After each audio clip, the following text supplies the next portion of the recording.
Good day, everyone. My name is Sanjana Mukalam from BE Ed 1. So, my topic is all about the benefits of commission.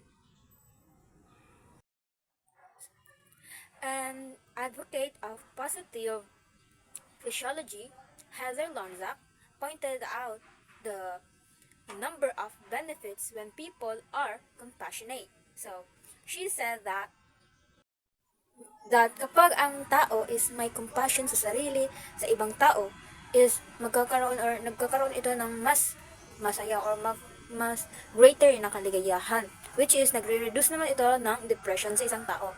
So, ang ibig sabihin ng compassion is ito yung nag-enhance ng social skill or relationship sa bawat isa. Like, pagko-cope or nakayanan niya yung stress niya, yung problema niya, at saka yung parang may nagkakaroon ng something between the two person or something like na mas lalong tumitibay yung relationship ng dalawang tao. Halimbawa na lang yung sa parent tsaka sa child, sa kaibigan, sa mga kaibigan, sa mga taong nakapalibot sa atin. Yun yung benefits ng commission. Sa trabaho naman, ang commission is, ito naman yung nagpapatibay, yun na nga, nagpapatibay sa relationship between the co-workers. Halimbawa na lang, yung kasamahan mo na nagtatrabaho is meron siyang dinadalang problema, which is, nahihirapan siyang yung nahihirapan siya sa trabaho niya, which is pwede mo siyang alalaya, alalayan or tulungan. Tapos yun na yung magiging niya, yung parang magiging maginhawa na yung pakiramdam niya kasi ay may taong gumagabay sa akin, may taong nag-aalalay sa akin, meron pa palang taong yung tawag dyan, na tumutulong sa akin kahit ganito ako. So, yung yung parang, yung tawag dyan, yung naramdaman niya na uh, hindi niya nakaya, is mapapalitan na yun. O yung depression niya, sarili niya, dahil hindi niya nakayanan yung trabaho, is mapapalitan niya ng happiness o gaginhawa yung pakiramdam niya dahil nga tinulungan mo siya. Yan yung commission. So, ang ibig sabihin naman ng compassion within in classroom is kapag yung um, teacher is may compassion sa kanyang student, is maaaring magkaroon ng matibay na relationship yung student tsaka teacher, which is mas lalong madaling matuto yung mga estudyante kapag yung teacher is may compassion sa student niya or yung may concern.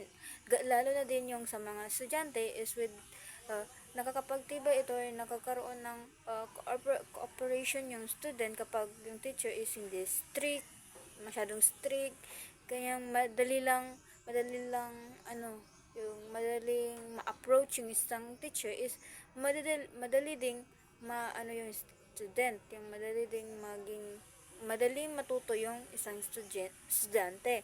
So, ang ibig sa madaling salita, kapag may compassionate sa loob ng classroom is mas the more compassionate within in classroom is the more happiness and learnings na makukuha yung estudyante. Yun lang. Diane Levin, a Boston professor of early childhood education, introduced the concept of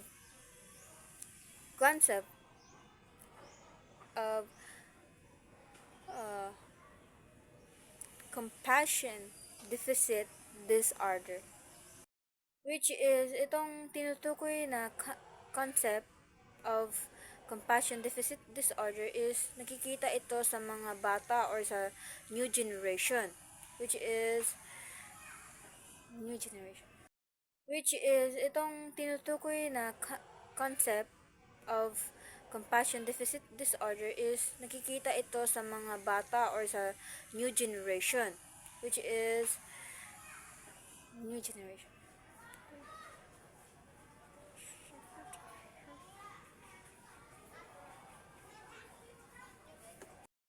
So, paano ba ipinaliwanag ni Dayan Levin ang compassion deficit disorder? At saka, ano yung mga cause nito? Ang tinutukoy dito sa number one is yung batang sobrang tutok sa gadgets like phone, tsaka yung attention niya is hindi na naaalis sa sa cellphone, paglalaro ng games, panonood ng mga cartoons, mga ganyan. And dahil doon is magkakaroon yung bata na yun ng kakulangan sa social skills, which is wala siya masyadong matutunan kapag cellphone lang yung hawak niya, which is hindi niya ma-experience yung paglalaro sa labas, paglalaro ng may kasama, yung may kasamang mga kaibigan, ganun. Yun yung ibig sabihin ng number one.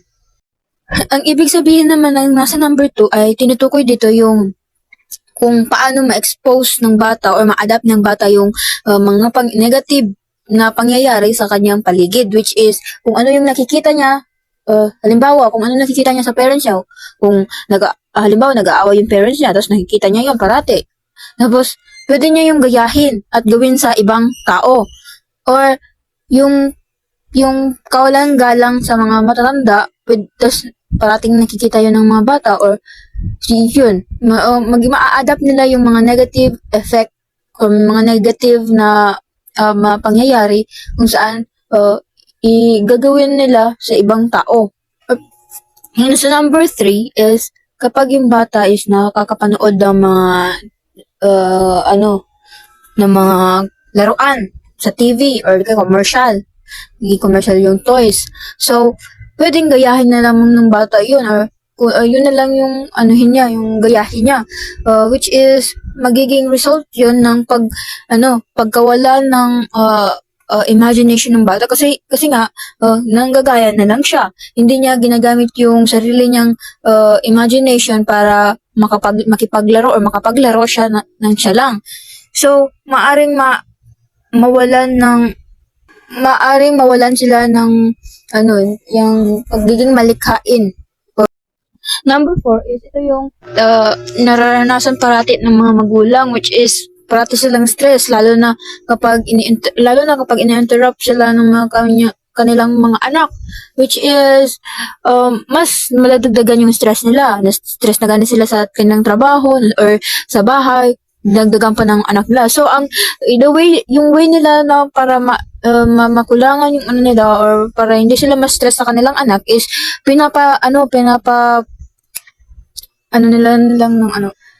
gamit na lang nila yung pinapagamit nila yung cellphone o yung mga gadget yung kanilang mga anak para maaliw sila. Kaya naman sa ganung paraan is hindi na nila kailangan bantayan pa yung anak nila kasi naaliw na ito sa gadget. At ang mga bata naman is hindi na sila nakakaabala sa anak ay sa nanay nila, kasi yung attention nila is nasa gadget lang. Gayunpaman, ang sobrang pagtutok sa screen is magkakaapekto or magkakaroon ng negatibong effect yung ng bata, kasi halimbawa nito is mahihirapan na silang makipag-socialize. Yun. And hindi na sila yung tawag yan, mahihirapan na silang makipag-socialize. Tsaka mahihirapan na din silang matuto ng nakasanayan or magkaroon pa ng new knowledge yung isang bata. So, ang pag-aalaga ng isang bata is malaking responsibilidad.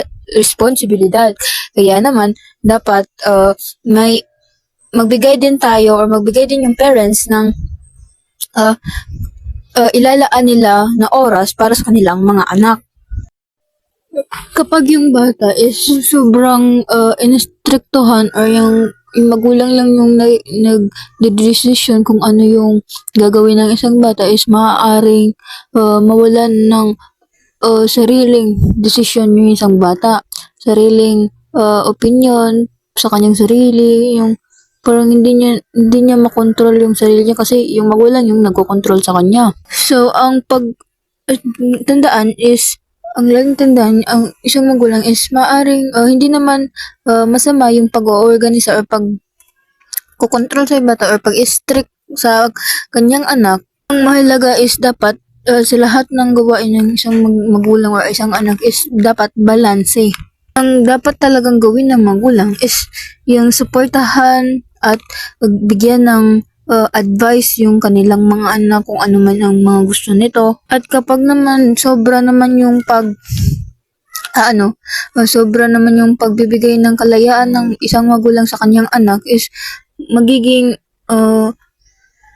magkaroon ng negatibong effect or negatibong effect yung kanilang pag-unlad or pag-develop. Sa madaling salita, dapat talaga balanse lahat ng ginagawa ng tao.